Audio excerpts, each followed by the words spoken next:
Sebelum kita masuk ke materi kita, ini ada beberapa penjelasan rumus yang akan saya sampaikan untuk mengetahui formula-formula apa saja yang akan digunakan di dalam aplikasi ini. Pertama, kita akan menggunakan len. Len nanti kita gunakan untuk menghitung jumlah karakter yang ada dalam sebuah sel. Secara garis besar, len ditulis dengan format seperti ini, sama dengan len, kemudian di dalam kurung dituliskan sel mana nantinya yang akan dihitung jumlah karakternya.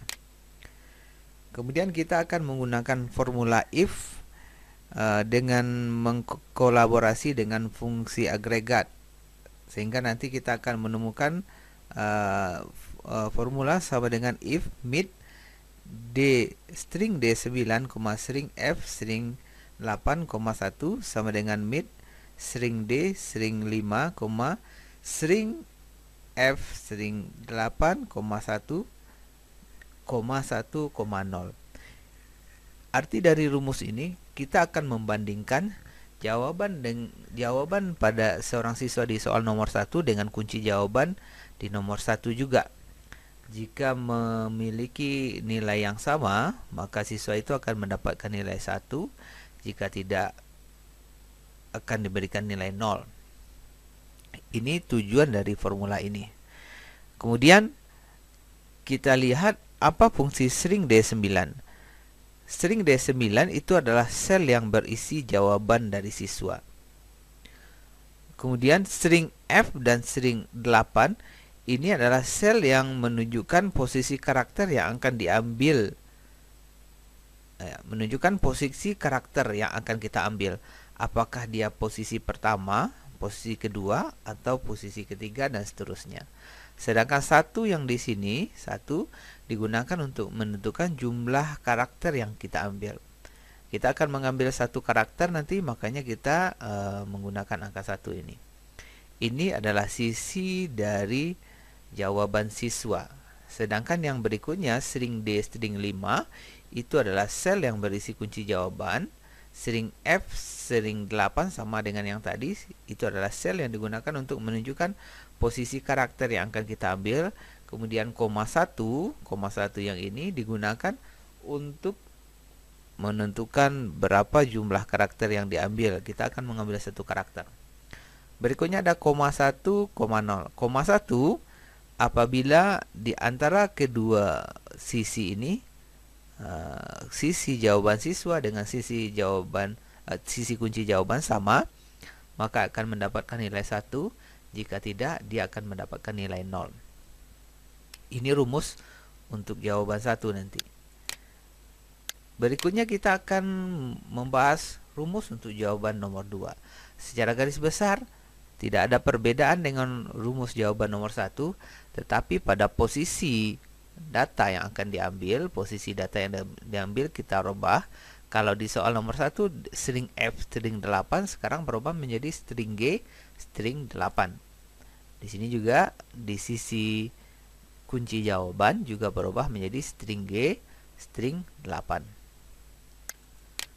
Di soal nomor 3 sama juga, tidak ada perubahan yang berarti atau perubahan yang besar pada rumusnya. Cuma kita merubah posisi dari karakter yang akan diambil. Kalau di jawaban nomor 3 kita menggunakan kolom G, sekarang kita menggunakan kolom H, sehingga jawabannya adalah string H string 8. Di sisi kunci jawaban kita juga menggunakan string H dan string 8. Kalau kita bandingkan kunci jawaban nomor 1, nomor 2, dan nomor 3, perubahan cuma terjadi pada posisi data yang diambil. Soal nomor 1 menggunakan kolom F, soal kedua menggunakan kolom G, soal ketiga menggunakan kolom H.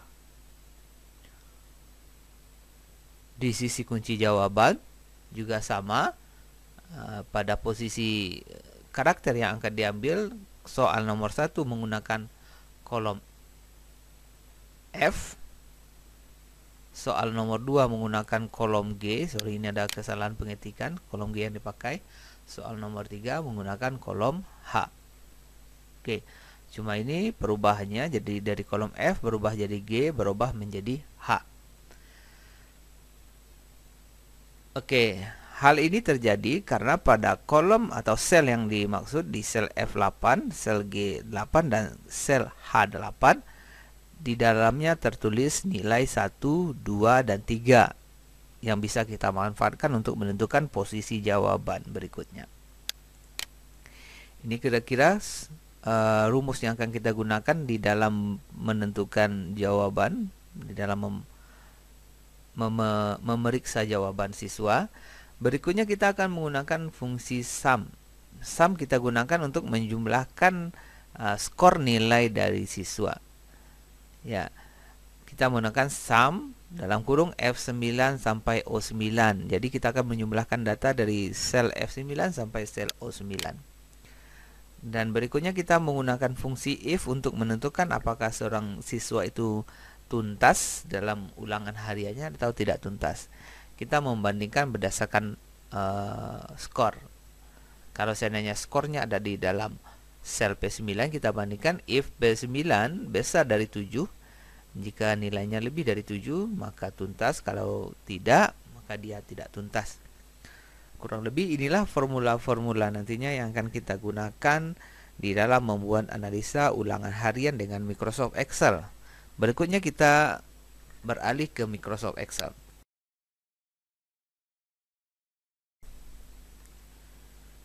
Di sini saya sudah menyiapkan sebuah file analisis ulangan harian. Sudah ada kunci jawaban beserta jawaban dari masing-masing siswa.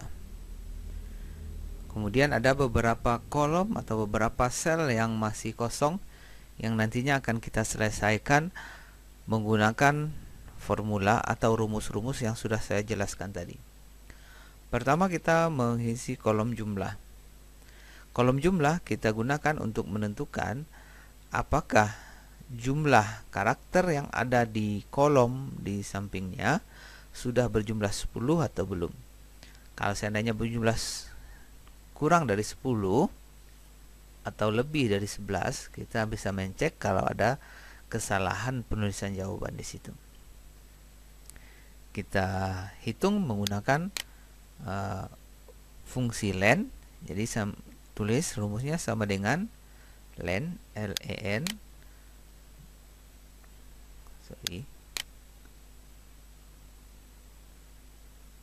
sama dengan len, L-E-N, dalam kurung sel D9, tutup kurung, dan enter.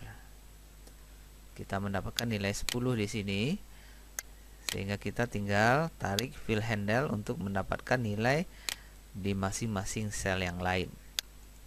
Berikutnya kolom nomor soal 1. Di sini kita akan membandingkan jawaban siswa nomor 1 dengan kunci jawaban nomor 1. Apabila sama, kita akan mendapatkan nilai 1 di sini. Apabila salah, kita akan mendapatkan nilai 0. Nah, sekarang kita ketikkan rumus pada soal nomor 1.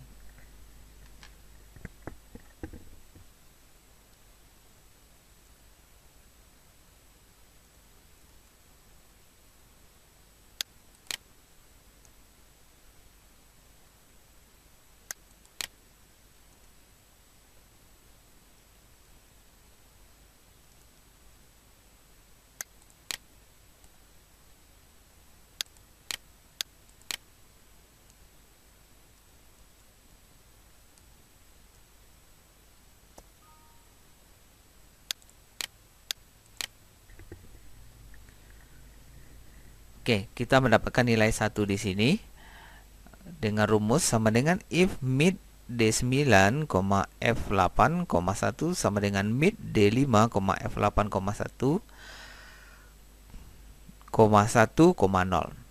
Kalau kita lihat di sini, Andi Suseno di soal nomor 1 menjawab A, sedangkan kunci jawaban juga A. Otomatis nilainya adalah 1. Kemudian kita akan menulis rumus di soal nomor 2. Kita bisa lakukan dengan cara mengcopy atau menarik fill handle dari jawaban nomor 1, ditarik sampai ke nomor soal nomor 10. Tetapi sebelum mengopi, menarik, kita harus perhatikan apabila kita menarik langsung fill handle ini, yang terjadi adalah adanya perubahan dari masing-masing nama sel yang kita pakai. Kalau saya contohkan di sini, di soal nomor 1 ada nama sel D9 dengan F8, otomatis pada nomor soal 2 dia akan berubah menjadi E9 dengan G8. Yang perlu diingat adalah kunci jawaban kita terletak di sel D9. Jadi pada saat kita menarik ke samping nantinya, kolomnya tidak boleh berubah. Otomatis kolom untuk kunci jawaban ini harus kita beri absolute cell atau kita jadikan sebagai sel absolut. Caranya pada rumus ini di D9 sebelum D kita berikan tanda string sehingga sekarang kolom D-nya berubah menjadi kolom absolut atau sel absolut, sehingga pada saat kita menarik fill handle namanya tidak berubah nanti. Bagaimana dengan F9, F8? Pada saat kita menarik ke samping, nomor kolom yang kita inginkan adalah berubah menjadi G, berubah menjadi H, berubah menjadi I, dan seterusnya. Oke.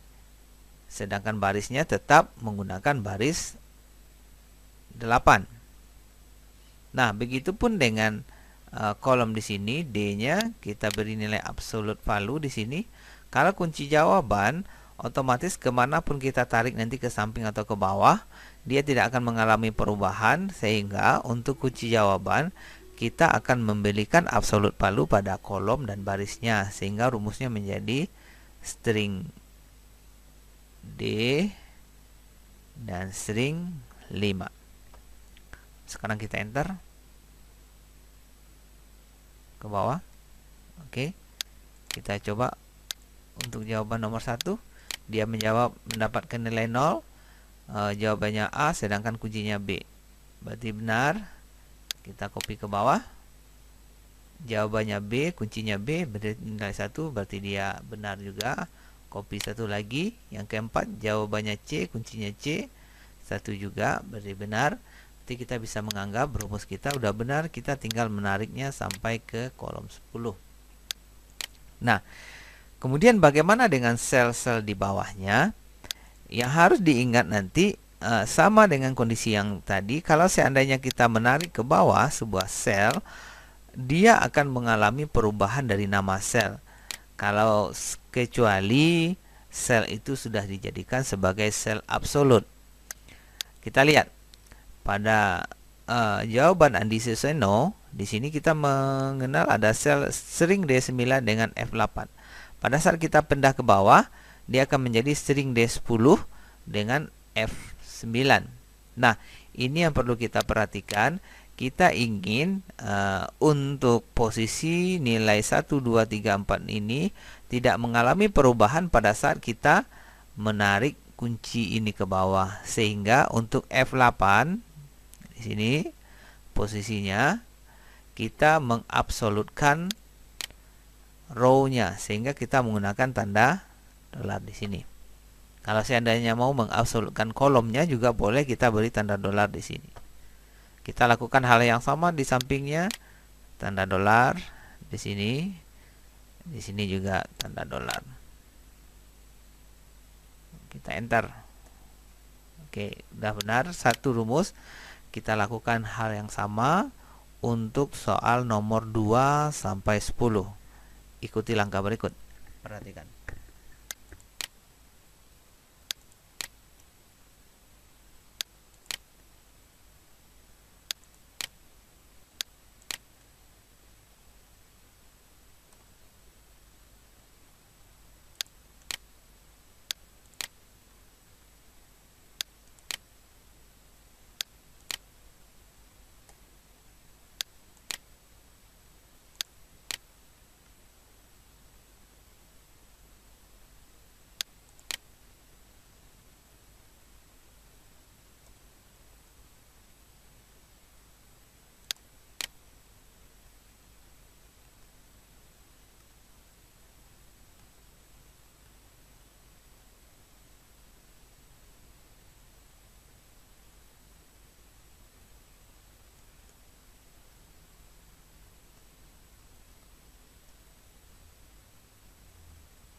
Nah, berikutnya setelah kita mengabsolutkan sel yang menentukan posisi di rumus 10 rumus yang ada sebelumnya.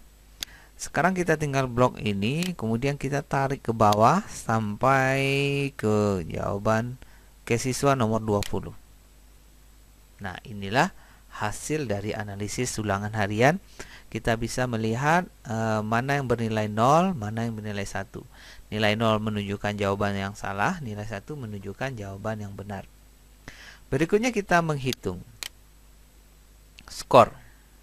Ya. Berikutnya kita menghitung skor di sini. Kita menggunakan sum, sama dengan sum buka kurung, kemudian tarik dari 1 sampai 10, kemudian tutup kurung, enter. Kita dapat jawaban 5 di sini, kemudian tarik ke bawah. Oke, kita bisa mendapatkan skor dari masing-masing siswa. Berikutnya kita buat keterangan apakah dia tuntas atau tidak tuntas. Gunakan rumus ini, sama dengan if buka kurung, ambil selnya P9 besar atau sama dengan 7 misalnya, maka dia tuntas. T kita lambangkan dengan tuntas, kita lambangkan dengan T, koma, kita lambangkan dengan T 2 kali, TT untuk tidak tuntas. Ini di enter. Artinya di sini karena skornya cuma 5, berarti dia tidak tuntas. Kita bisa tarik ke bawah. Kita bisa melihat di sini berapa yang tuntas dan berapa yang tidak tuntas. Sekarang kita hitung total untuk masing-masing soal. Kita masih menggunakan sum, sama dengan sum di sini. Oke.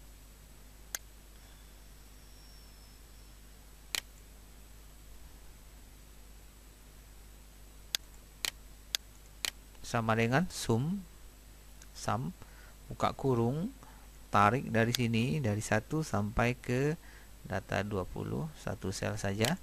Oke, tutup kurung, kemudian enter. Dapat di sini 17.